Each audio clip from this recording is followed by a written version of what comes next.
ہو جائے. بعض روایت میں ابو الحسن حسن بصری رحمۃ اللہ علیہ کی روایت ہے کہ صحابہ جب مسجد میں جاتے جماعت ہو جاتی تو وہ اکیلے اکیلے پڑھتے تھے. تو اس طرح کی روایت کی بنیاد پر بعض علماء نے ترجیح اس بات کو دی کہ دوسری جماعت نہیں بنانا چاہیے. جو کسی امام کی تقریر اگر کوئی جماعت بنا لیتے ہیں دوسری تو ان کی نماز ہوتی ہے. علماء نے یہ بھی کہا, امام شافعی نے کہا کہ ہو جائے گی جماعت لیکن نہیں پڑھنا چاہیے. جو کسی امام کی تقلید کرتا ہے اگر جماعت کا وقت ہو گیا ہو ایسی حالت میں اس کے پیچھے نماز پڑھ سکتے ہیں. قرآن و حدیث کے وسیع میں رہنمائی فرمائیں.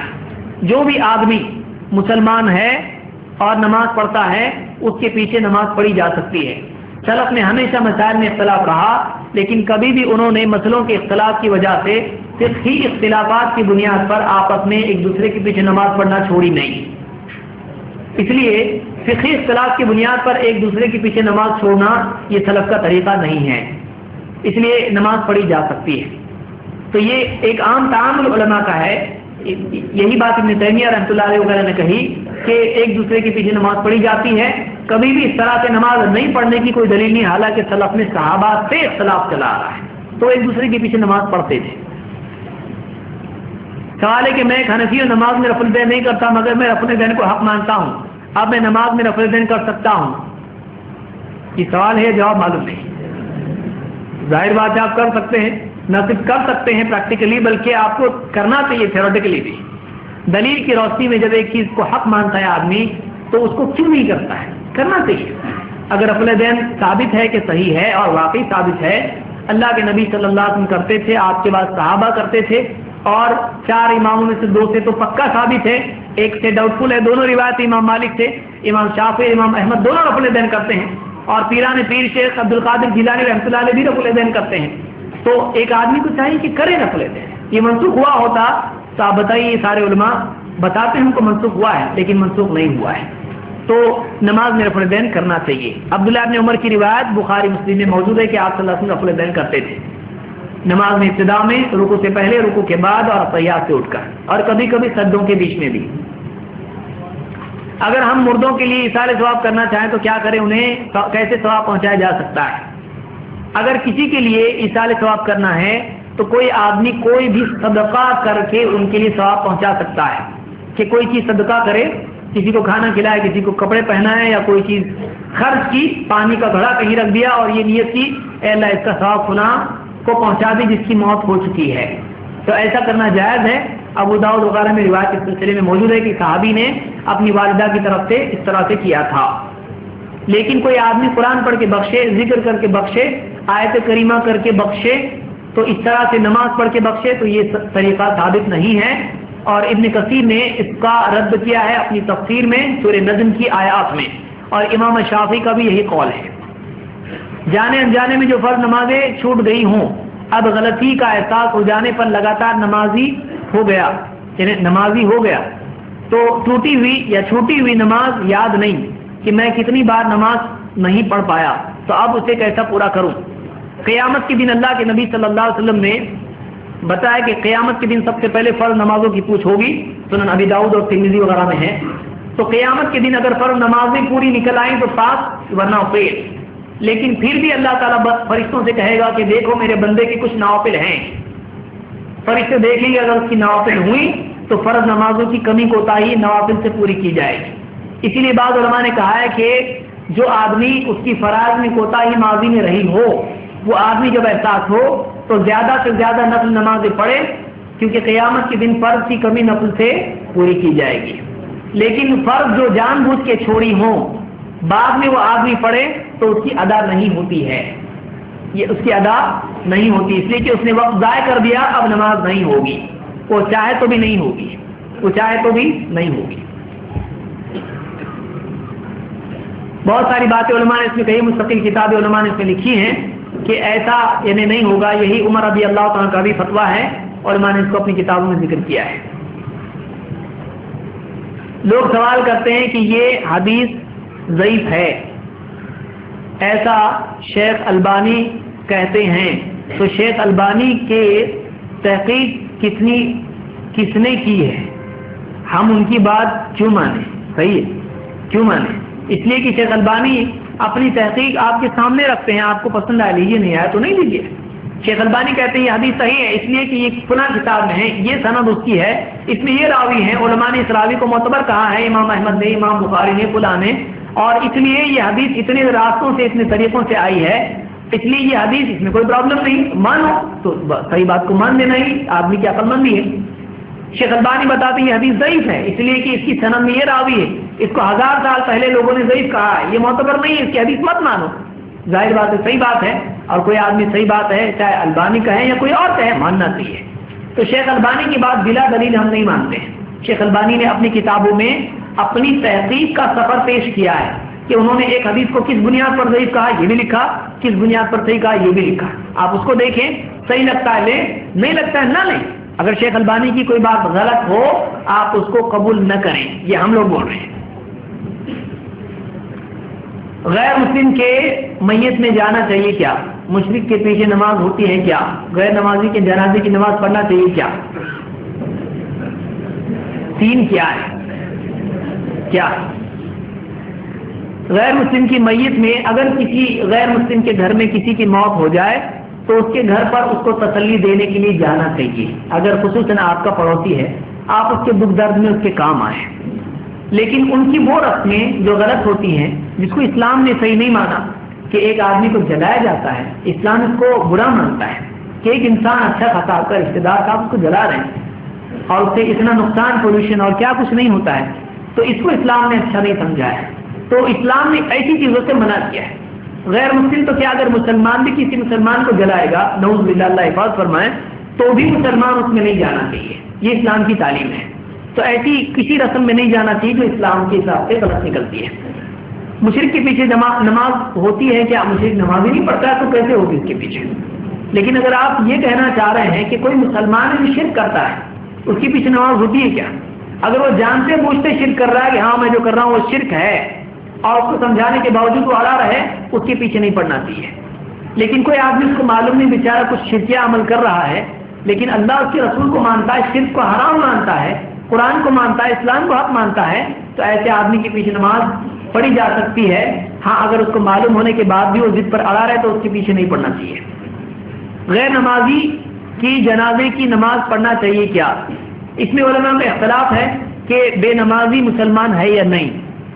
اگر جو علماء کہتے ہیں کہ مسلمان نہیں ہے، وہ کہتے ہیں مسلمان نہیں تو اس کی نماز بھی نہیں، جیسے حنابلہ میں یہ ہے، حنبلی مذہب میں یہ چیز ہے، بلکہ ان میں سے بعض علماء نے کہا کہ اس کو تو کچرے کے ڈھیر پر پھینک دینا چاہیے، اس کو اس کی جنازے کی نماز بھی نہیں پڑھنا چاہیے۔ اور دوسرے وہ علماء ہیں جو کہتے ہیں کہ جو نماز چھوڑ دو اس سے کافر نہیں ہوتا، اگرچہ یہ کفر ہے، اسلام سے باہر نہیں جاتا ہے، تو ان کے نزدیک ہے کہ اس کی نماز پڑھنا چاہیے کیونکہ ابھی بھی وہ مسلمان ہے۔ اور صحیح بات یہ ہے کہ اگر کوئی آدمی نماز نہیں پڑھتا ہے، اگر اس نے انکار نہیں کیا نماز کا، تو ایسا آدمی اب بھی مسلمان ہے، نماز اگر نہیں پڑھی تو مسلمان ہے، اب بھی وہ مسلمان ہے، اس کی جنازے کی نماز پڑھنی چاہیے، واجب ہے۔ سوال ہے کہ اگر کوئی حدیث پڑھنا چاہے تو کون سی کتاب ہے حدیث کی؟ دیکھیے حدیث کی کوئی ایک کتاب تو نہیں ہے، حدیث کی کتابوں کے اعتبار سے بڑی چھوٹی کتاب، کون سے موضوع کی کتاب اور صحت کے اعتبار سے کتاب، ہر اعتبار سے آپ کو دیکھنا پڑے گا کہ آپ کیا پڑھنا چاہ رہے ہیں۔ مثال کے طور پر صحیح اور اعتبار کے لائق کتابیں آپ پڑھنا چاہیں، بخاری اور مسلم سب سے معتبر کتابیں ہیں، لیکن آپ کو چاہیے کہ آپ علماء کی رہبری میں ان کو پڑھیں، شرح کے ساتھ اس کو پڑھیں، ایکسپلینیشن کے ساتھ میں پڑھیں، اپنے دل سے کچھ بھی مطلب نہ لیں۔ اگر آپ چاہتے ہیں کہ اپنے اخلاق کی تربیت کے لیے آپ حدیث کی کتاب پڑھیں، ریاض الصالحین اور الترغیب والترہیب حافظ منذری کی اور ریاض الصالحین نووی کی، یہ آپ کے لیے بہترین کتابیں ہیں۔ اور اگر آپ چھوٹی چھوٹی کتابیں پڑھنا چاہتے ہیں، امام النووی کی کتاب ہے یا اسی طرح سے دوسری اور کتابیں ہیں، عمدۃ الاحکام، بلوغ المرام وغیرہ ہیں، ان کی شرح کے ساتھ آپ اس کو پڑھیں، مسائل کے لیے یا اصول الاحکام کے لیے۔ سوال ہے کہ میری بہن نے شہادت پڑھ کر کے اسلام میں داخل ہیں، لیکن انہیں ان کے شوہر کو بنا بتائے تو بنا پوجا کے ایمان چھپاتے ہیں، تو گناہگار ہیں کیا؟ اگر میں سوال صحیح سمجھ رہا ہوں کہ کسی بہن نے اسلام قبول کیا ہے لیکن شوہر ابھی بھی مسلمان نہیں ہے تو اگر وہ اپنے اسلام کو چھپائے رہے تو کیا یہ گناہ ہے یا نہیں ہے؟ اگر یہ سوال ہے تو جواب یہ ہے کہ اس بہن کو چاہیے کہ وہ اپنے شوہر کو کنوینس کرنے کی کوشش کرے، جو اس کا فی الوقت شوہر ہے تو اس کو سمجھائے. اگر وہ فوراً مان لیتا ہے تو وہ اس کی نکاح میں باقی رہے گی. اگر اس کو دعوت دے، اس کو سمجھائے تو اس کی نکاح میں باقی رہے گی. اگر نہیں تو نکاح ختم ہو جائے گا. اس کے لیے مزید تفصیل کے لیے علماء کی طرف رجوع کرے، علماء سے پوچھے، وہ اس کی اور تفصیل بتا سکتے ہیں. سوال ہے کہ نبی بننے سے پہلے اللہ کے نبی صلی اللہ علیہ وسلم کا دین کیا تھا؟ دیکھیے، اللہ تعالیٰ نے ہر بندے کو فطرت پر پیدا کیا ہے. ہر انسان کو کل مولود یولد علی الفطرہ، ہر بندے کو اللہ، ہر بچے کو اللہ فطرت پر پیدا کرتا ہے. اللہ کے نبی صلی اللہ علیہ وسلم بھی اسی فطرت پر تھے، اور آپ صلی اللہ علیہ وسلم اپنی پوری زندگی میں نبوت سے پہلے کا جو آپ کا مرحلہ ہے، جو اوقات ہیں، اس میں کبھی بھی آپ نے کوئی ایسی چیز نہیں کی جو اللہ کی ناراضگی والی ہو. تو ہم یہ کہہ سکتے ہیں کہ اللہ کے نبی صلی اللہ علیہ وسلم اپنی اس فطرت پر تھے جس فطرت پر اللہ تعالیٰ نے انسان کو پیدا کیا ہے، اور یہ فطرت ہی اسلام ہے. یہ فطرت ہی اسلام ہے. اگرچہ آپ کو شریعت کی تفصیل معلوم نہیں تھی، اسی لیے اللہ نے کہا ما کنت تدری ما الکتاب ولا الایمان. آپ کو معلوم نہیں تھا کہ کتاب کیا ہے، آپ کو معلوم نہیں تھا ایمان کیا ہے، ڈیٹیلز آپ کو معلوم نہیں تھی. لیکن آپ شرک میں کبھی نہیں پڑے اور آپ نے غلط کام کبھی نہیں کیا، آپ اخلاقی برائیوں سے ہمیشہ دور رہے. تو آپ اس فطرت پر تھے جس پر اللہ نے انسان کو پیدا کیا ہے. جو ہم درگاہ جاتے ہیں ان کے پاس ہم دعا مانگتے ہیں، اور محرم اور تہواروں میں جیسا ہم فاتحہ کرواتے ہیں وہ صحیح ہے یا غلط ہے، اور وہ فاتحہ کا کھانا چاہیے کہ نہیں؟ دیکھیے، جو قبروں پر جانا غلط نہیں، میں نے وجہ بھی بتایا اس کی کیوں ہے کہ آخرت یاد آئے. لیکن آج کل ہمارے اولیاء کرام کی جن قبروں کا جو حال لوگوں نے کیا ہے، یہ خود ولیوں کو بھی پسند نہیں تھا. اس کو اتنی زیادہ رونق دینا، اتنی بڑی عمارتیں اس پر تعمیر کرنا، اس پہ قوالیاں گانے بجانے کرنا، اور اس پہ بے پردہ عورتوں کا جانا، اور اس طرح کی جتنی خرافات آج ہوتی ہیں، اولیاء نے یہ نہیں سکھایا ہے. اگر آج وہ ہوتے تو منع کرتے، اگر آج ہوتے تو منع کرتے. تو آج اگر وہاں کوئی جاتا ہے تو یہ وہاں برائیوں میں یہ آدمی بھی کھو جائے گا.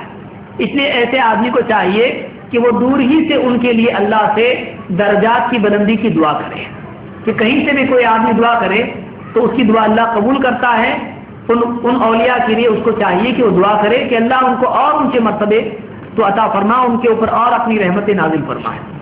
اسی طرح سے جو فاتحہ محرم جو مناتے ہیں، محرم منانا اسلام میں نہیں ہے، محرم کا ماتم کرنا اسلام میں نہیں ہے. تعویذ بٹھانا اور اس کے سامنے ناچنا کودنا اسلام میں نہیں ہے. اسلام میں یہ کبھی تھا بھی نہیں، اور لوگوں نے اس کو اسلام کا حصہ سمجھا، جو کہ غلط ہے. اسی طرح سے فاتحہ دینا، کھانا سامنے رکھ کے سورہ فاتحہ 4 قل پڑھنا اور درود پڑھنا اور اس کو لوگوں میں بانٹنا، یہ طریقہ بھی اسلام میں نہیں ہے. اللہ کے نبی صلی اللہ علیہ وسلم نے اپنی پوری زندگی میں کبھی بھی اس طرح سے فاتحہ نہیں دیے. آپ نے کون سے فاتحہ دیے؟ آپ نے نماز میں فاتحہ دیے. آپ ہر رکعت میں سورہ فاتحہ پڑھتے تھے. آپ صلی اللہ علیہ وسلم ہر رکعت میں نماز میں سورہ فاتحہ پڑھتے تھے. تو یہ فاتحہ اسلام میں ہے. لیکن کھانے کے اوپر فاتحہ پڑھ کے اس کو بانٹنا یہ قرآن میں نہیں، یہ اسلام میں نہیں ہے. اگر کوئی ایسے فاتحہ کا کھانا دیتا ہے تو 2 صورتیں ہیں. ایک یہ کہ وہ اللہ کے نام سے ہے، اور ایک یہ ہے کہ وہ کسی بزرگ کے نام سے ہو. اگر کسی بزرگ کے نام سے ہو تو اللہ کے سوا کسی اور کے نام سے کوئی کھانا ہو تو وہ نہیں کھانا چاہیے. لیکن اگر اللہ کے نام سے ہے، فاتحہ ہے، تب بھی اس سے بچنا چاہیے، اس کو بتانا چاہیے اسلام میں نہیں ہے. لیکن اگر کوئی مجبور ہو گیا تو وہ کھا سکتا ہے، اس لیے کہ وہ غیر اللہ کے نام کا نہیں ہے، تو حرام نہیں ہوا. جب ابراہیم علیہ السلام نے تارے کو دیکھا تو انہوں نے سوچا کہ شاید یہ میرا رب ہوگا. لیکن جب دن میں تارے نہیں دکھے تو وہ سوچا کہ وہ، یعنی میں سمجھتا ہوں وہی سوال ہے، کبھی چاند یا سورج یا تاروں کو نہیں دیکھا تھا. تو کیا ابراہیم علیہ السلام نے اس سے پہلے کبھی چاند تارے نہیں دیکھے تھے کیا؟ سوال ہے کہ تارے دیکھے تو آپ نے سوچا، تو کیا پہلی بار دیکھے تھے؟ اس سے پہلے بھی تو دیکھے تھے. آپ دیکھیے، اس میں 2 باتیں علماء نے کہی ہیں. ایک تو یہ کہ جب قوم سے ابراہیم علیہ السلام کی شرک پر ڈیبیٹ ہوا، بحث ہوئی، تو انہوں نے کہا دیکھو یہ میرا رب ہے، تم سمجھتے ہو نا رب ہے، ٹھیک ہے مان لو یہ رب ہے۔ پھر انہوں نے اس کو جب تارے روشنی کی وجہ سے کھو گئے تو انہوں نے کہا میں ایسے اوپر رب نہیں مانتا جو کھو جاتے ہیں اندھیرے جانے کے بعد میں۔ تو کچھ علماء نے کہا کہ یہ ابراہیم علیہ السلام نے قوم کو بتانے کے لیے کہا تھا کہ یہ رب ہے میرا، دیکھو میرا رب کیسا ہے، ایسا رب ہے، اس کو رب بنانے بول رہے، دیکھو یہ تو چلا گیا، ایسے کو میں رب نہیں بناتا۔ سورج رب ہے، دیکھو سورج بھی ڈوب گیا، یہ میرا رب ہو سکتا ہے۔ اس انداز میں یعنی کرٹیسائز کرتے ہوئے، آئرنی کے طور پر الٹا جو بولتے ہیں، جیسے ابراہیم علیہ السلام نے بتوں کے بارے میں بھی کہا تھا یہ لو یہ بڑا اس نے توڑا، تو واقعی اس نے نہیں توڑا تھا، لیکن انہوں نے کہا اس لیے کہا کہ لوگوں کو ہوش آئے۔ جب انہوں نے کہا دیکھو یہ سب سے بڑا ہے نا اس نے توڑا، بل فعلہ کبیرہم ھذا، یہ بڑا جو ہے بڑا اس نے بڑے نے توڑا سارے بتوں کو، تو وہ ایک دوسرے کو دیکھنے لگے یہ کیسا توڑ سکتا ہے، تو ہلتا بھی نہیں ہے، تو کہتے ہیں ہلتا نہیں ہے تو تم کو کیا دے گا، یہ اپنا ڈیفینس نہیں کر سکتے، تم کو کیا دیں گے؟ تو اس طرح سے ان کو ثابت کرنے کے لیے انہوں نے کہا کہ اس نے توڑا، اسی طرح سے ان کو ثابت کرنے کے لیے کہ یہ رب ہے، دیکھو یہ ڈوب گیا، تو ڈوبنے والا رب ہو سکتا ہے کیا؟ تو اس طرح سے ثابت کرنے کے لیے انہوں نے کہا۔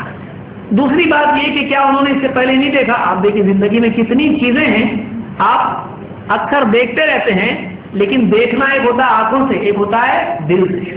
بعض اوقات ایک آدمی دیکھتا ہے لیکن ایک دن سوچتا ہے۔ تو اس طرح سے دیکھی ہوئی چیز بعض اوقات آدمی یعنی ہمیشہ دیکھتا ہے لیکن کسی دن سوچتا ہے۔ آپ دیکھیں نیوٹن کا کیا ہوا تھا، سیب گرتا ہوا نہیں دیکھا، پتھر گرتے ہوئے دیکھے، پانی گرتا ہوا دیکھا، کیا نہیں گرتا ہوا دیکھا ہوگا، لیکن ایک دن سیب اس نے دیکھا اوپر سے گرا، اس نے سب ایسا کیسا ہوا، اوپر سے نیچے آئے، تو اس نے گریوٹی کا رول سوچا۔ تو آدمی بہت ساری چیزیں دیکھتا رہتا ہے لیکن کبھی ذہن میں بات نہیں آتی ہے، کسی دن آ جاتی ہے۔ تو یہ کچھ بھی ہو سکتا ہے ایسا۔ اللہ کے سارے نام میل کے کیوں ہیں، جبکہ وہ کوئی نہیں بتا سکتا کہ وہ میل ہے یا فیمیل ہے۔ دیکھیے اللہ تعالیٰ ہمارے پاس لینگویج میں کیا پاسبلٹی ہے، میل یا فیمیل، فیمنن یا میسکولن۔ آپ اگر فیمنن استعمال کریں گے تو آپ پوچھیں گے کہ میسکولن کی نہیں، اور میسکولن بتائیں گے تو فیمنن کیوں نہیں۔ تو اللہ نے انسانی زبان میں وہی اختیار کیا، وہی لفظ اختیار کیا جس سے ایک آدمی کو سمجھ میں آ سکتا ہے۔ اللہ کے لیے اس طرح کا جنس کہنا، میل اور فیمیل نعوذ باللہ کہنا جائز نہیں ہے، اس لیے کہ یہ جانوروں کی یا مخلوق کی صفت ہے۔ اللہ کے لیے اس طرح سے جینڈر نہیں بنا سکتے، کیوں؟ کیونکہ اللہ تعالیٰ ان تمام چیزوں سے پاک ہے، اس طرح کی چیزیں اللہ کے لیے نہیں بتائی جا سکتی ہیں۔ لیکن اللہ تعالیٰ نے اپنے لیے کوئی آدمی کہہ سکتا ہے کہ میسکولن جینڈر کیوں اختیار کیا؟ آپ دیکھیے قرآن میں اللہ نے کیا فرمایا کہ اَنَّا يَكُونُ لَهُ وَلَدٌ وَلَمْ تَكُنْ لَهُ صَاحِبَةٌ، اس کے بیٹا کیسے ہو سکتا ہے، اس کی تو بیوی نہیں۔ تو اللہ نے اپنے لیے یہ ذکر کیا اس لیے کہ عام انسانیت ہمیشہ اللہ کو فیمنن نہیں مانتی آئی ہے۔ آپ دیکھیے فطرت میں انسان کی یہ ہے نہیں، اور اللہ نے یعنی غلبہ جو ہے یہ اسی جینڈر کو دیا ہے، اسی کو اس کے تابع فیمنن کو کیا ہے۔ جیسے اللہ نے الرجال قوامون علی النساء کہا ہے کہ مرد جو ہیں یہ عورتوں کا کیا ہے، نگہبان ہے، قوام ان کو کہا ہے۔ تو اللہ قیم السماوات والارض ہے، آسمان و زمین کا قائم رکھنے والا ہے۔ تو اللہ جس جینڈر کو چاہے چنے، اللہ تعالیٰ نے غلبے والے جینڈر کو اپنے لیے گفتگو کے لیے، کلام کے لیے چنا، اللہ کی مرضی، اللہ تعالیٰ نے جس چیز کو چاہے اللہ چنے۔ جیسے اللہ تعالیٰ نے اپنی دعوت کے پہنچانے کے لیے مردوں کو نبی اور رسول بنایا، عورتوں کو نہیں، اس لیے کہ عورتوں کے ہاں بہت ساری مجبوریاں ہیں، مہینے کی بھی اور سال کی بھی، تو اللہ تعالیٰ نے اپنے نبی اور رسول صرف مردوں کو بنایا۔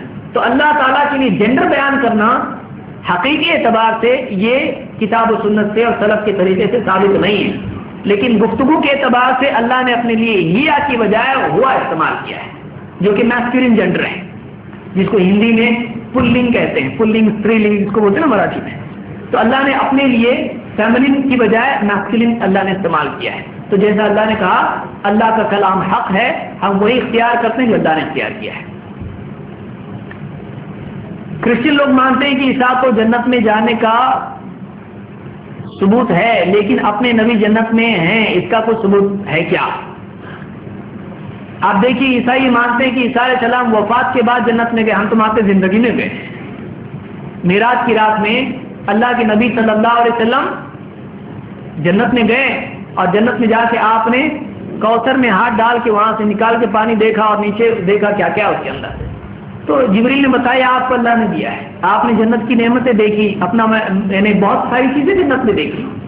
تو اللہ کے نبی صلی اللہ علیہ وسلم کی جنت میں گئے، اور مہمان کی طرف سے آپ بتائیے عیسیٰ علیہ السلام کو اللہ نے اٹھا لیا، لیکن محمد صلی اللہ علیہ وسلم کو اپنی طرف سے آفیشیل سواری بھیجی، لے کے بھی گئے، لا کے بھی چھوڑے، اپنی طرف سے آفیشیل وہیکل، اپنی طرف سے اللہ نے شاہی سواری بھیجی، اور ٹھاٹ کے ساتھ گئے، ٹھاٹ کے ساتھ آئے۔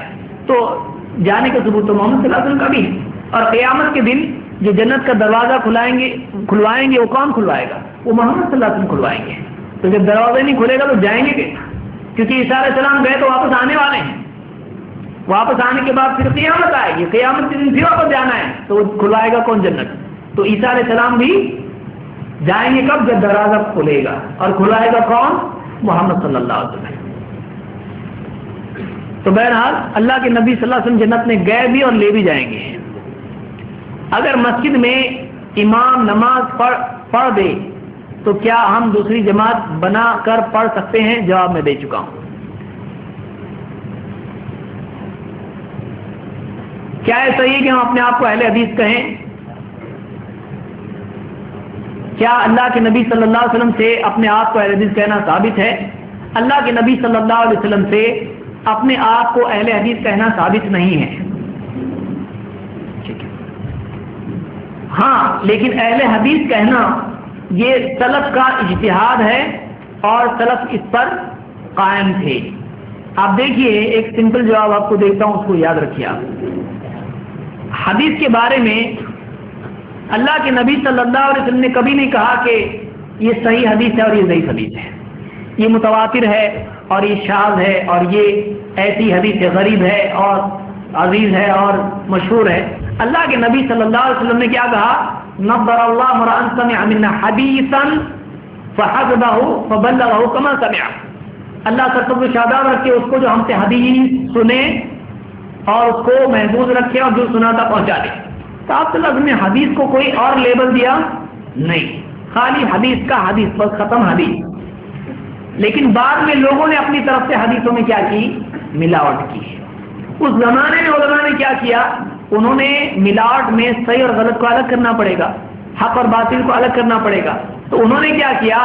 حدیث جو معتبر تھی اس کو کہا یہ صحیح حدیث، اور کہا یہ ضعیف حدیث۔ تو انہوں نے حدیث پر اپنی طرف سے لوگوں کی آسانی کے لیے کیا لگایا؟ لیبل لگایا۔ آج ساری امت مانتی ہے کہ حدیث میں صحیح بھی ہوتی ہے اور ضعیف بھی ہوتی ہے، کیونکہ یہ ہمارے سلف کا اجتہاد ہے، اس پر اتفاق ہے۔ اسی طرح سے جب مسلمانوں میں فرقے بنے اور بہت سارے لوگ اہل کلام ہوئے اور بہت سارے لوگ اہل الرائے ہوئے، اور لوگ اپنی طرف سے اللہ کی صفات کے بارے میں، اللہ کے دین کے بارے میں کچھ بھی کہنے لگے، اس وقت علماء نے کہا کہ ہم کیا ہیں؟ ہم اہل حدیث ہیں، ہم حدیث والے ہیں۔ تو جب انہی علماء، اور یہ کون علماء ہیں؟ امام احمد بن حنبل، اسی طرح سے امام یحییٰ بن معین، اسی طرح سے دوسرے اور بھی بہت سارے علماء، امام بخاری ہیں، امام بخاری ہیں۔ تو آپ امام بخاری کا لیبل حدیث پہ مانتے ہیں کہ یہ صحیح ہے، تو آپ اہل حدیث کا بھی لیبل مانیے۔ وہ اجتہاد ہے تو یہ بھی اجتہاد ہے۔ اب کوئی آدمی کھڑا ہو کے کہے حدیث کو بتاؤ، حدیث میں کدھر لکھا ہوا کہ صحیح حدیث ہے؟ آپ حدیث صحیح ہے یہ حدیث میں بتاؤ، آپ کو نہیں ملے گا۔ یہ بعد میں ضرورت پڑی، اس لیے کہ اس وقت ضرورت نہیں تھی۔ اسی طرح سے فرقے اللہ کے نبی صلی اللہ علیہ وسلم کے زمانے میں نہیں تھے، بعد میں فرقے بنے۔ تو علماء نے کہا رائے اور قیاس اور اپنی طرف سے دین میں اللہ کی صفات پہ کلام کرنے والے فرقے جب بنے، اس وقت میں انہوں نے کہا کہ نہیں، ہم لوگ کیا ہیں؟ ہم اہل الرائے نہیں ہیں، ہم اہل کلام نہیں ہیں، ہم کون ہیں؟ ہم اہل حدیث ہیں۔ تو یہ علماء کا اس دور کا اجتہاد تھا۔ جب آپ نے حدیث کے سلسلے میں ان کی اجتہاد کو تسلیم کیا تو آپ اہل حدیث کے سلسلے میں بھی اجتہاد کو مانیں۔ تو ہم اہل سنت ہیں اور ہم اہل حدیث ہیں۔ کسی کو نہیں لگتا اچھا یہ نام اچھا نہیں لگ رہا، کوئی بات نہیں، وہ عملاً اہل حدیث بن جائے، حدیث پر عمل کرے۔ اگر لیبل نہیں لگاتا ہے تو کوئی پرابلم نہیں ہے۔ اسی طرح جیسے ایک آدمی صرف مسلم لیبل لگا دے تو لیبل لگانے سے جنت میں نہیں جائے گا، اس کو پریکٹیکلی مسلم بننا پڑے گا۔ اسی طرح سے اہل حدیث ایک منہج ہے، وہ صرف لیبل نہیں ہے، وہ پہچان کے لیے، آسانی کے لیے ہے کہ ایک آدمی یعنی اپنی رائے، اپنی عقل، اپنے قیاس پر چلنے کی بجائے اللہ کے نبی صلی اللہ علیہ وسلم کی حدیثوں کو اپنے لیے قرآن کے سمجھنے کے لیے اور دلیل لینے کے لیے رہنما بنائیں، وہ اہل حدیث ہیں۔ آپ لیبل اہل حدیث کہیں، اہل اثر کہیں، سلفی کہیں، کچھ بھی کہیں، آپ یہ لقب اگر نہیں لیتے ہیں آپ عمل لے لیں، کوئی مسئلہ نہیں ہے۔ اللہ تعالیٰ ہم کو سمجھدار فرمائیں۔ ویسے وقت ختم ہو چکا ہے، اس لیے کہ گنجائش ابھی نہیں ہے۔ اللہ تعالیٰ ہم سب کو سمجھدار فرمائیں۔ اقول قولی ھذا واستغفر اللہ لی ولکم۔